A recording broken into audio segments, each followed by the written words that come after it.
Olá a todos, meu nome é Breno Ditura, especialista em segurança alimentícia na Commercial Food Sanitation. Sejam bem-vindos ao nosso curso online de Design Higiênico. Neste módulo, iremos falar sobre utilidades da perspectiva da segurança alimentar.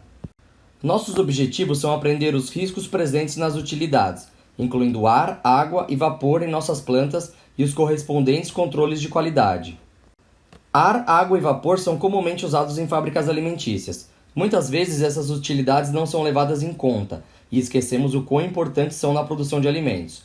Precisamos entender que esses fatores trazem riscos à produção e, para reduzi-los, precisamos considerar a utilização dos controles corretos, como filtros, por exemplo, para garantir a qualidade do produto e segurança alimentar. Os princípios do design higiênico devem ser aplicados ao sistema de utilidade. Água, ar e vapor devem ser adicionados aos rigorosos planos de segurança alimentar e devem ser avaliados sob 3 perspectivas. Primeiro, riscos microbiológicos que devem ser considerados para água e ar. Vapor raramente traz riscos microbiológicos devido à temperatura.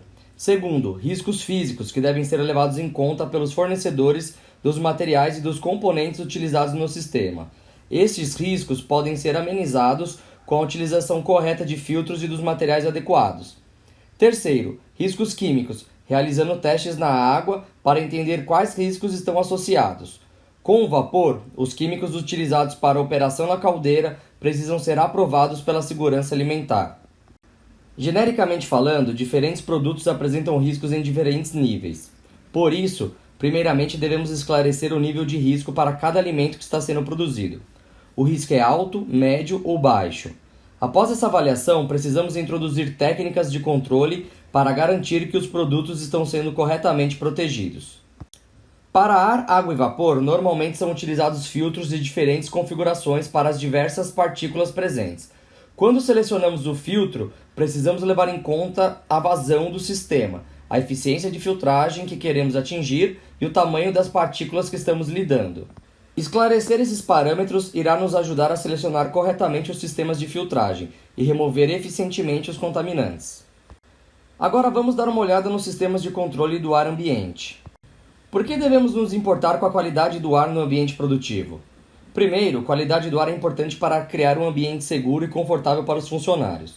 A segurança dos trabalhadores deve sempre vir em primeiro lugar, e todos os poluentes, como poeira, por exemplo, devem ser removidos através do uso correto de filtros. Segundo, reduzimos o risco de contaminação do ambiente. Terceiro, qualidade do ar pode impactar na validade do produto. Se há bactérias no ar, como mofo, por exemplo, isso poderá contaminar o produto, causando queda na qualidade do mesmo e diminuindo sua data de validade. Quarto, se há poluentes no ar que podem afetar a qualidade do produto durante a produção, a linha poderá ter paradas mais frequentes para higienização, o que afetaria a eficiência da linha de produção. Quando selecionamos a eficiência dos aquecedores, ventilação e unidades de ar-condicionado para a planta, devemos conhecer quem são nossos inimigos. Assim podemos selecionar e especificar corretamente os filtros que serão instalados. Neste slide você pode ver os diferentes níveis de filtragem, correspondente a cada tamanho de particulado. Os sistemas de alimentação de ar podem ter múltiplos filtros. Filtros primários e secundários agem para proteger e remover os contaminantes do ar, permitindo assim que o filtro final seja mais efetivo. A efetividade dos sistemas de filtragem deve ser verificada através de amostras e testes. Além dos filtros de ar, devemos nos atentar à direção do fluxo de ar nas áreas produtivas. Como mostrado na figura, devemos assegurar que o ar flua de áreas com alto nível de higiene para áreas com menor nível para evitar contaminação cruzada. Isso requer sistemas bem calibrados de fornecimento de ar e que mantenham a pressão positiva das áreas mais críticas para as menos críticas. Onde a pressão de ar deve ser positiva, sistemas de controle deverão ser instalados para verificar a efetividade do sistema. Os parâmetros de condição de trabalho de cada área são ditados pelo tipo de produto que está sendo produzido e a sensibilidade a condições externas. Baixas temperaturas ajudam no controle de crescimento de micro-organismos no ambiente. Alguns produtos necessitam determinadas temperaturas para atingir sua qualidade e características. Existem salas com controle de umidade para que não haja risco de afetar o produto e adulterar sua qualidade final. Sistemas de troca de ar auxiliam tanto no controle de condensação como no crescimento de micro-organismos, e assim, o ar é forçado para unidades condensadoras a uma frequência controlada. A planta deve ter faixas e metas estabelecidas para cada produto específico que está sendo produzido. A planta deverá monitorar e documentar as condições do ambiente. Em alguns casos, exige-se um sistema de monitoramento contínuo que enviará um alarme se as condições pré-estabelecidas forem ultrapassadas.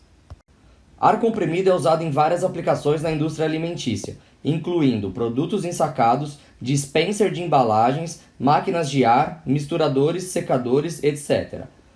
Para ar comprimido que tem contato com o produto, os requisitos para filtro são geralmente bem altos, precisando filtrar partículas de 0,01 microns ou até menor. Ar comprimido pode tornar-se contaminado por diferentes motivos. Um deles é o ar ambiente, devido ao possível contato com vapor de água, micro-organismos ou sujeira. O ar comprimido também pode trazer contaminantes como água ou óleo. E por último, o coletor de ar ou a própria tubulação pode se deteriorar com o tempo e contaminar o ar comprimido com ferrugem, oxidação ou com os minerais incrustados na tubulação.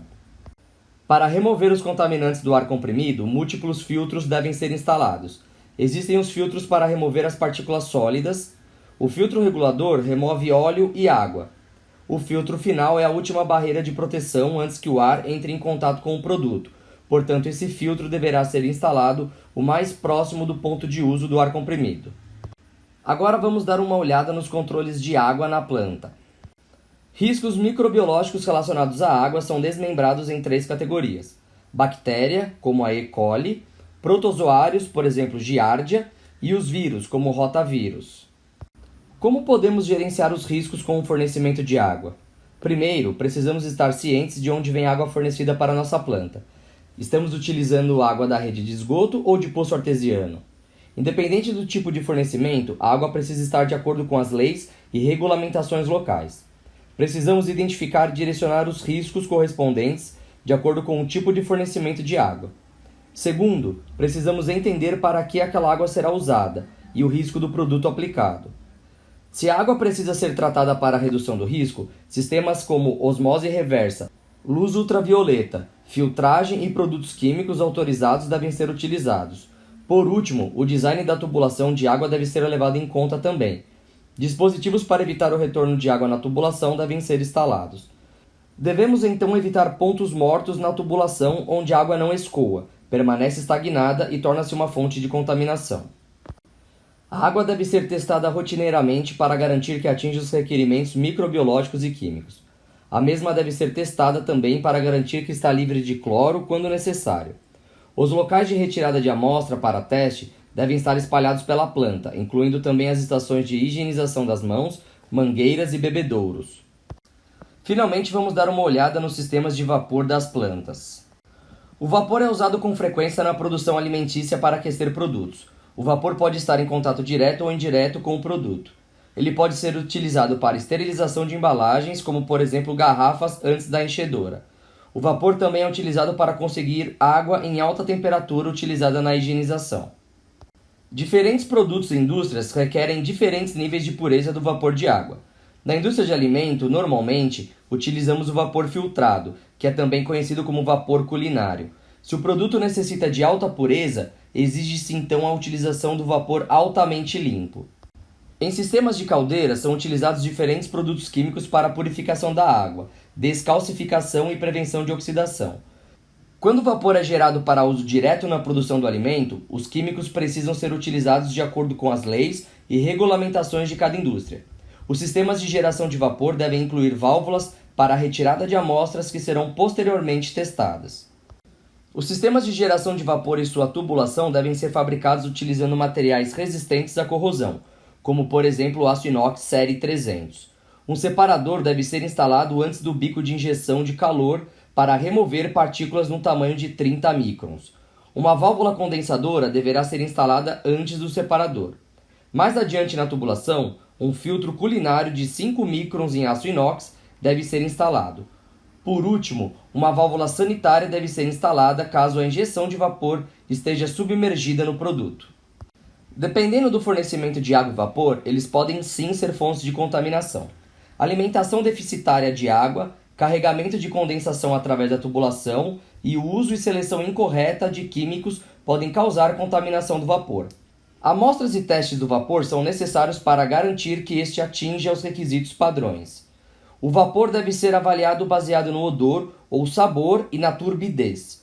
A retirada de amostra deve ser feita o mais próximo possível do local de aplicação e os testes devem ser documentados.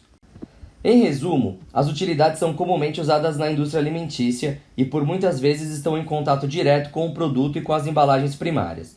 Precisamos projetar corretamente e manter esses sistemas em bom funcionamento para garantir a limpeza dos mesmos. Eles podem ser uma fonte de contaminação quando não são projetados, instalados e operados corretamente. Rotinas de manutenção, testes periódicos e higienização são itens críticos para prevenir a contaminação. Obrigado por assistir. Se você tem qualquer dúvida ou gostaria de mais informações, por favor entre em contato através do nosso e-mail ou visite nosso website.